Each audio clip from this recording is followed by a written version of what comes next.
Wani bawan Allah ya maka Hadiza Gabon a kotu saboda take aurensa. Turka-turka ba ta karewa, musamman ma a masana'antar Kannywood.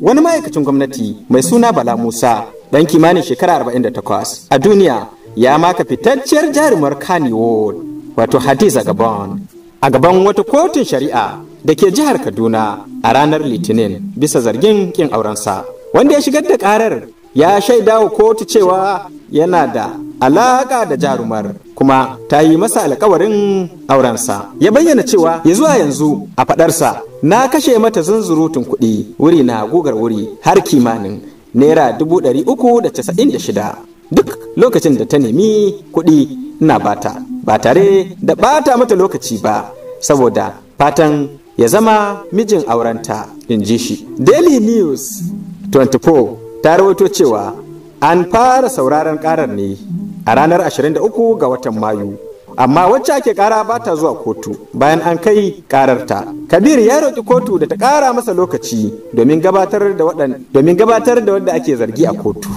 Alƙalin kotun Malam Lirwan Kyau dai ya ɗage ci gaban sauraron karar zuwa ranar 13 ga watan Yuni.